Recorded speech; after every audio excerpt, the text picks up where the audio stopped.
What is up, Spookinators? So patch 8 for Sons of the Forest just dropped yesterday, and it added a whole lot of fixes and improvements, as well as some game balancing tweaks. In this video, we will be checking out the most notable features of this update, but first, kindly allow a poor old tiny YouTuber a very quick channel update. I will be incorporating story explanations and narration of horror games in the channel. As some of you may already know, I already have 2 uploaded. The first one is, of course, Sons of the Forest, which covers up to patch 7. I will be making a new one when we have the final release, of course. And the next one is Amnesia, the bunker, which YouTube decided to suggest to fried chicken videos and a video about some random person's new house. I don't know what horror games have to do with fried chickens, but a big round of applause to the algorithm for killing its click-through rate. Anyways, check it out if you enjoy these kinds of content. I spared no effort in putting them together, and I tried to make them as informative, engaging, and easily comprehensible as I possibly can. Do like and subscribe if you found them entertaining. Now enough chit-chat, onto the video. First, the most important feature of this update, which puts all other updates to shame. We can now carry radios around and stash them in our inventory. This is a very important update because we can now play music while watching cannibals being destroyed by the hokey pokey traps, which coincidentally is also another added feature of patch 8. What makes this trap great is that, unlike other traps, it can keep on killing enemies even after it is triggered, as long as it has enough momentum to keep swinging. When it stops swinging, you can easily reset it without the need for any other resource. Plus, it looks so awesome, in my opinion.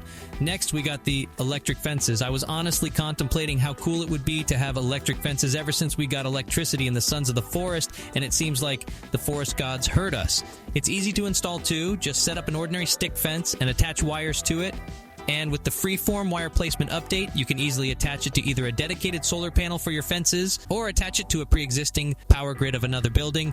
It deals a decent 20 damage to enemies and to players, so you must be careful around them. Any overhanging wires, though, are not charged, so it's safe to walk through them, but they do take damage and are destroyed after taking a few hits, so you got to make sure there are no overhanging wires which enemies or players can accidentally hit.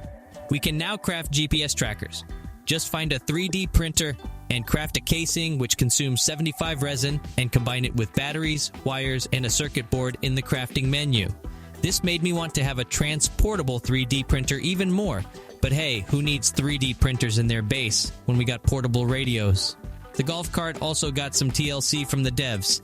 It now has functioning headlights and can seat up to 4 players, including the driver. I can't test the seating capacities because I don't have friends to play with, but I tested the headlights and found it weird.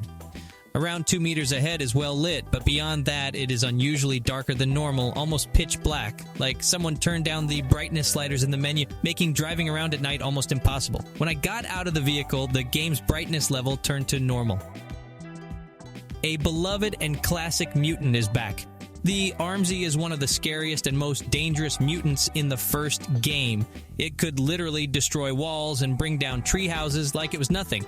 But here it is greatly nerfed, as it couldn't even take down a tree. There's also now a reduced ammo difficulty option for those hardcore survival players out there looking for more challenge.